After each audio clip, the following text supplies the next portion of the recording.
At my brother's baby shower, my parents gifted him my fully paid-off apartment, then told me I had 30 days to leave. I moved out in one. By sunrise, everything I bought was gone. At 6:41 p.m. my brother texted, "Is this a joke?" I said, "Not yet. Wait for tomorrow's delivery." What arrived at their door the next morning left them speechless. Start with a clear, direct, and slightly shaky voice, as if reliving a painful memory, then steadying with resolve. My own family, they tried to steal my home. Not with a gun, not with a threat, but with a smile, a flimsy gold frame, and a cold, calculated betrayal right in the middle of my brother's baby shower. And when my dad leaned in and whispered for me to get out, that's when I knew they had no idea who they were messing with. I wasn't even supposed to be there. The invitation, if you could call it that, came through my cousin, a "don't shoot the messenger" text. But I went anyway, bringing a simple, engraved silver rattle, a real gift, something meaningful. What I walked into, though, was a scene straight out of a bad rom-com. There was this cake, a towering fondant monstrosity that looked like a Tiffany's outlet had exploded in a glitter factory, not a dessert. My mom was next to it, beaming, acting like she'd just cured world hunger with edible pearls. And then, the moment came. The pastel balloon arch had just collapsed for the third time when my mom clinked her glass. "Family is everything," she announced, which, in my family, is code for someone's about to get publicly humiliated. She held up a gold-trimmed frame, tacky, but heavy enough to feel important. Inside? A deed. "This," she declared proudly, "is a gift from all of us. To the new parents, my brother and his girlfriend. The apartment. It's theirs now, paid in full." Applause erupted. My brother, this smug grin on his face. His girlfriend, wiping a fake tear. My aunt shrieked, "You guys are amazing." Like they'd saved a puppy, not orchestrated a grand theft. My blood ran cold. I walked right up, took the frame from my mom's hands. I read the name on the deed. My name. I looked at them, then back at the frame, then at my dad. He leaned in, his face a caricature of a smarmy used car salesman offering a surprise upgrade. "You have 30 days to vacate," he whispered, a smirk playing on his lips. I looked at him. I looked at all of them. And I smiled. "One day is enough," I said, my voice steady, betraying none of the absolute rage boiling inside me. I handed the frame back, nodded to no one in particular, and walked out. No yelling. No drama.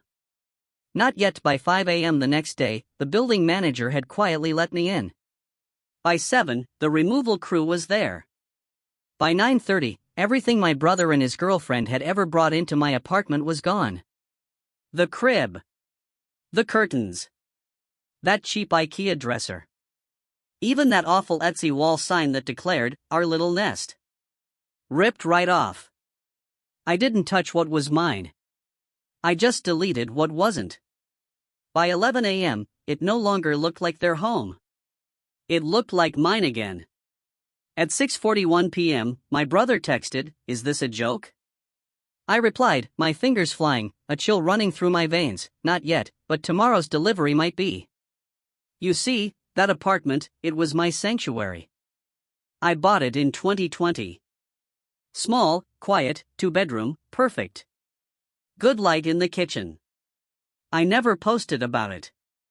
Never invited anyone over. It was mine. That was the whole point. Then came my brother. "Just until we find something," he'd said. He and his girlfriend showed up with 2 duffel bags, a yoga mat, and a cat. I said, "Sure, a month, maybe 2. They stayed for 19. I never asked for rent. Not once. They'd offer to buy groceries occasionally, sometimes they did, mostly they didn't. I didn't keep track. I thought it was short-term. I was so wrong. First, they installed floating floorboards. "An upgrade for all of us," he said. Then came the bookshelf, a cheap IKEA hack. His girlfriend posted a time-lapse of him assembling it with the caption, "Our place is coming together." I was standing right behind the camera. Over time, their language changed. It went from "your apartment" to "our space."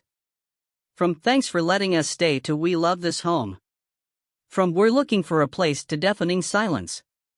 They left their toothbrushes in my cup, their shoes by my front door, their laundry in my washer. I never said a word. Then came the baby. They didn't tell me directly. I found out through an Instagram story, her holding up a sonogram, him flexing in the background like he'd discovered fire. I sent a congratulations text. He replied with, "We should talk about making things more permanent."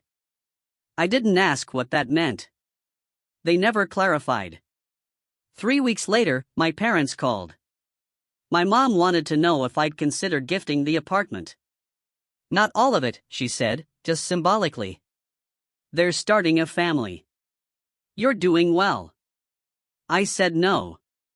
She said it wouldn't kill me. I hung up. Then there was the family fund. It started in 2019. Quietly. $1,500 a month for my parents' mortgage. Then $600 more for my sister's rent.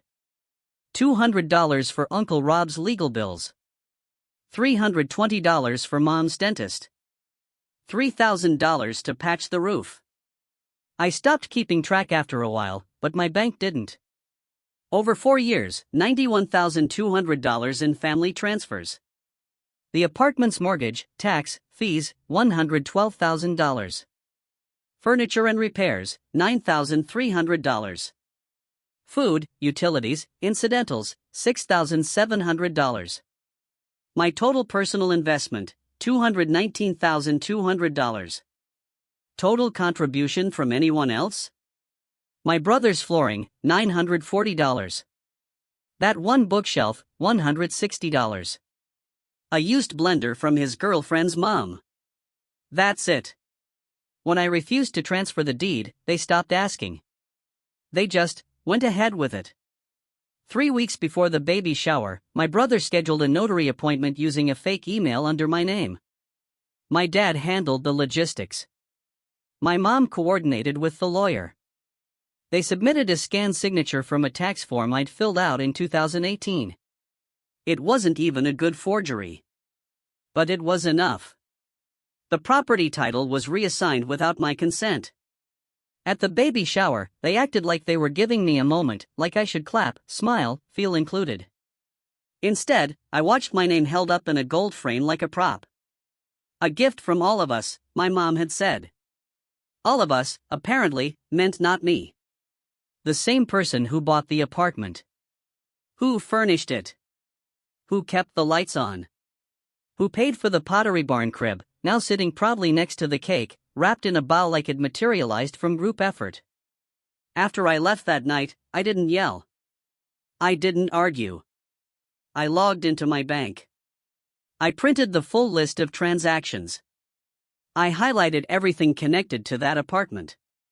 Down payments, insurance, taxes, repairs, even the $342 I paid to fix the garbage disposal after his girlfriend put avocado pits down it, because TikTok said it was fine.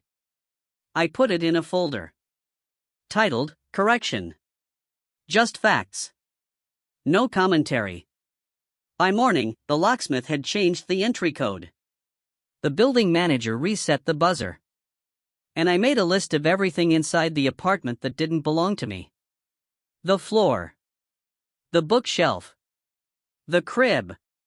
The decal that said "Welcome, baby" on the living room wall. Everything they brought in. Everything they posted about. Everything they called theirs. Gone. I didn't text my brother. I didn't threaten legal action. I didn't even explain. Because that's what they expected. And that's exactly what I wasn't going to give them. They thought I wouldn't react. They thought if they made it loud, dramatic, official, I'd argue. But if they smiled enough, clinked glasses, held up gold frames, and used words like blessing and from all of us, maybe I'd stay quiet. Maybe they'd pull it off. They didn't pull it off. They crossed the line. At 9:06 a.m. the next morning, a moving truck stopped in front of the apartment. Not my apartment. Not theirs. Just the space they tried to claim. The driver unloaded 64 flat-packed cardboard boxes. Each one had a label, "Start Fresh." They were clean, new, branded in black font with pre-marked lines for room contents and owner. On the top box, a taped envelope. Inside, a printed packing guide. A checklist titled, "Everything You Brought." The categories were, neat. Box 1, baby clothes. Boxes 2 to 4, unrequested nursery decor. Box 5, shared toothbrush, still not mine. Boxes 6 to 11, excuses. Box 12, let's talk. Boxes 13 to 40, my silence. Boxes 41 to 62, entitlement. Box 63, their floor. Box 64, dignity. Underneath it all, a small note, "You have 30 days, but I thought I'd help you get started." They saw it before noon. I know because the hallway camera caught my brother opening the door. He stepped back like the boxes were alive. His girlfriend stood behind him, holding a mug, wearing that robe she always wore when she needed attention. He bent down, opened the top one. Looked inside. Empty. She started crying. I watched the footage with the sound off. That evening, my phone exploded. "Brother, what is wrong with you?" "Mom, this isn't how family behaves." "Dad, you made your point. Enough." "Sister, are you okay? Like, actually okay?" I didn't reply. Not to them. Not anymore. I'd already made my own spreadsheet. Everything I paid for. Everything I carried. Everything they took. I sent it as a single PDF. Subject, apartment. Final numbers. At 4:17 p.m., my mother called again. I let it ring. She left a voicemail. We never meant to take it. It was symbolic. For the baby. I saved the audio file. Titled it, symbolic.mp3. The next day, my brother showed up. He rang my buzzer 5 times. I watched him from the peephole. Hoodie, sweatpants, holding a half-folded box. I didn't open. He left the box on my doorstep. Inside, a note, "You're really going to do this? After everything?" I left it there until it rained. That weekend, I had the floors they installed delivered back. Every plank. Every screw. Every strip of underlayment. I labeled the box, "Technically yours." Reclaimed. Included, packing peanuts, a receipt paid by him, $940. And a final note, "Rebuilding is easier with your own materials." They moved out in silence. No social media goodbye. No group chat drama. Just a slow vanishing. By the end of the month, the apartment was mine again, in every way that mattered. The smell of their candles gone. Their coats from the hallway gone.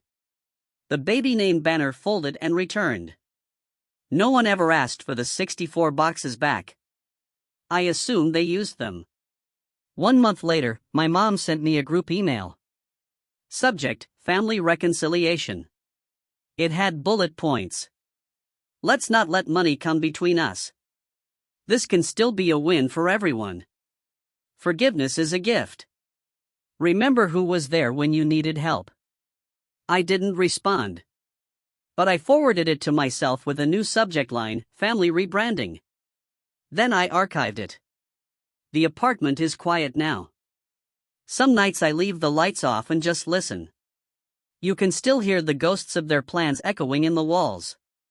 But ghosts are quieter than people. And easier to remove. They tried being loud. Then they tried being quiet. Then they tried meek. It started with a text from my sister, "Let's just reset." No drama. No receipts. Clean slate. Then a call from my mom, voicemail only, "I know we've made mistakes, but you're the wise one. You always were."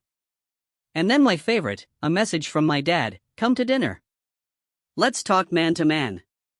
They picked a Tuesday. I said yes. The restaurant was Italian, mid-level. They thought the dim lights would make everything softer. They were wrong. I arrived second. They'd already ordered a bottle of wine, 2 glasses. I didn't touch mine. My mother launched first. We were under pressure. Then everything was so chaotic with the baby.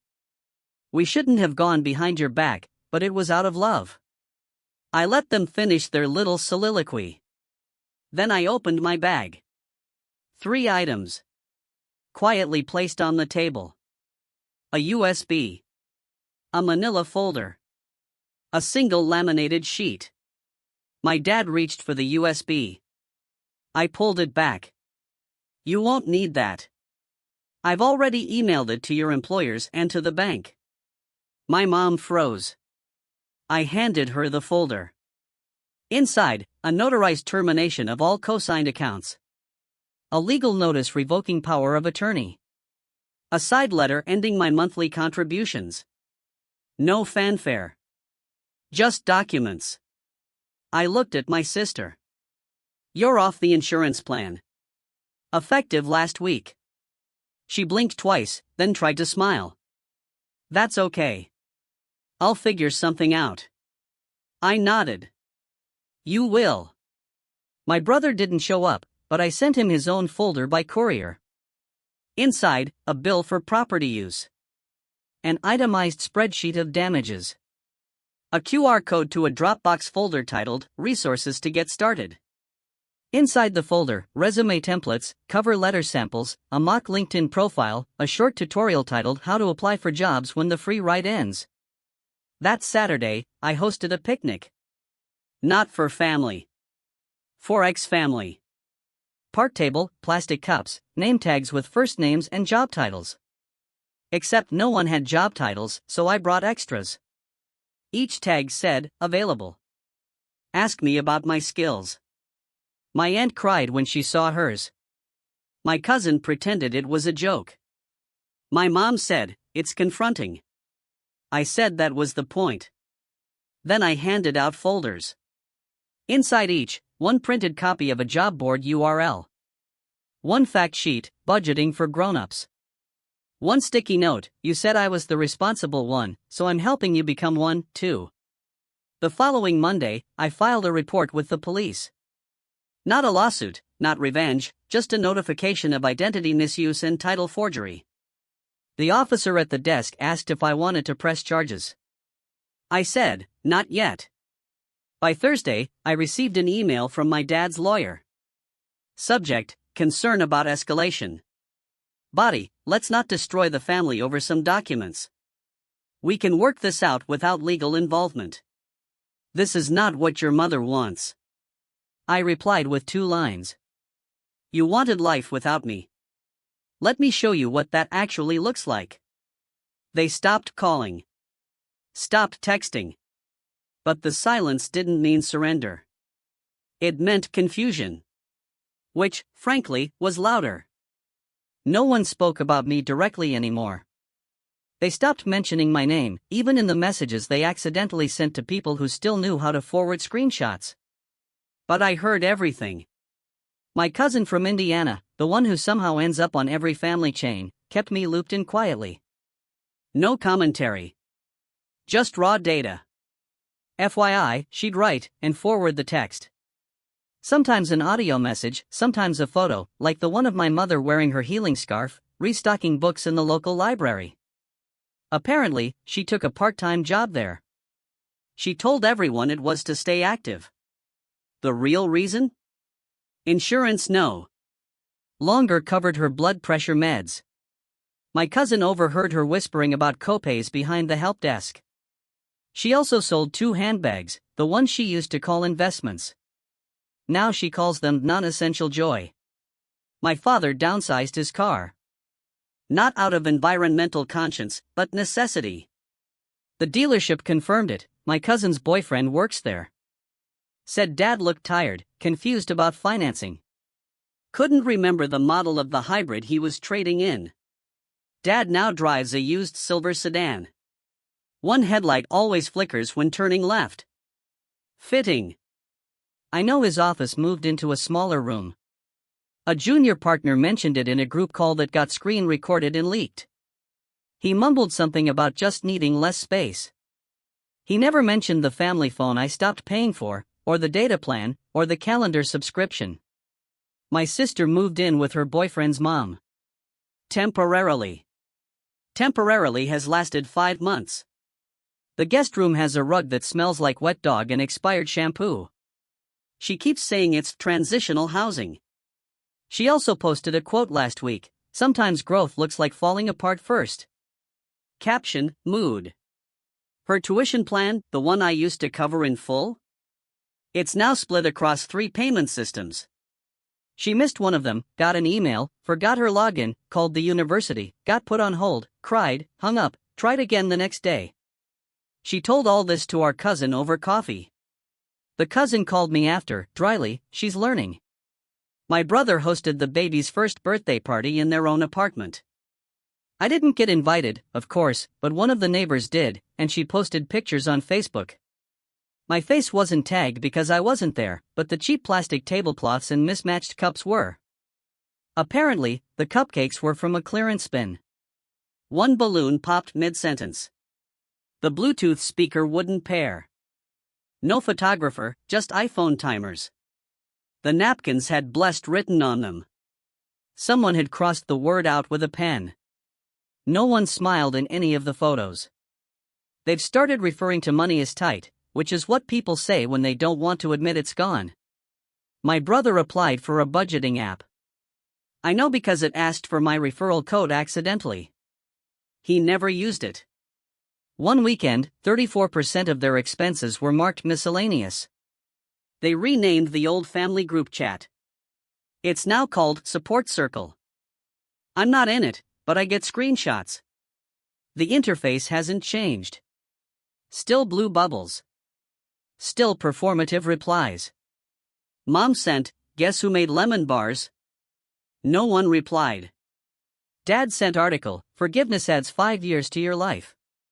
Seen by 2, no hearts. My sister posted a selfie with the caption, "Growth." The background showed the same dog rug. No comments. Thanksgiving happened without me. I found out via a blurry photo in a shared album from a mutual family friend. The turkey was visibly charred. The chairs didn't match, one was a beach chair. The music system refused to connect to Bluetooth, so they used someone's phone. They printed a gratitude list and left it on the table. 5 blank lines. Only 2 had been filled in. One said health. The other said hope. The photo had no filter. It didn't need one. My cousin in Indiana texted later, "It was weird. No one brought up your name. Not even once." That was the most telling part. Not that they missed me. That they had to try so hard not to. By the time they stopped pretending I'd return, I'd already rebuilt the floors. They were old, loud in places, crooked in others. I didn't realize how much they echoed until there was no one left to cover the noise. So, I stripped everything down, sanded, sealed, stained. New oak, matte finish, warm, honest. I picked it not for style, but because it didn't apologize. I painted the walls next, soft gray, not cold, not trendy, just quiet. The living room lost 2 chairs and gained 1 reading corner. The kitchen got under cabinet lights. The laundry closet became a room. There were no witnesses to the process. No one asked for progress pictures. That made it easier. For the first time, I wasn't preparing a space for anyone else's needs. And then I met her. At a hardware store, of course. She was arguing over grout color with someone who clearly didn't care. I made a joke. She didn't laugh. She corrected my punchline. Better than mine. We left with the wrong grout, but exchanged numbers. Our first date was takeout on the floor. Mine, freshly installed. She brought her own fork. Said she doesn't eat from plastic. I respected that. She didn't ask about my family. Not once, not until month 4. And when she did, it wasn't a trap, just a question. I told her I'd been quiet quitting my relatives. She asked, did they notice? I said, they're still performing the loss. I just stopped clapping. She didn't press, just nodded. Then changed the subject to paint primers. We built slowly. By month 6, she had her own drawer. By 8, her toothbrush stayed. So did the shampoo. So did the voice. By month 10, we were engaged. By 11, we were expecting. She said it like a weather forecast. Calm. Clear. Inevitable. I didn't cry, but I sat on the kitchen floor for 20 minutes afterward, holding the bowl she used every morning. It felt heavier. I didn't tell my family. There wasn't a moment that called for it. No announcement to ruin. No seat to leave empty. They found out through someone else. I got a text from my aunt, congratulations, I guess. No follow-up, no address, no gift. Perfect. They didn't ask to be involved, and I didn't offer. Not out of spite, just clarity. There's no space in a room designed for peace, for people who only know noise. Now I spend mornings in a home that holds still. We argue sometimes, over small things, grocery lists, parking spots, but no one yells. No one disappears. When the baby kicks, she laughs like she didn't expect it. Every time. There's a closet full of hand-me-downs we politely declined, and a crib we built ourselves. Some nights we sit in the nursery and say nothing. Because nothing doesn't hurt anymore. Silence has changed sides. It no longer means absence. It means enough.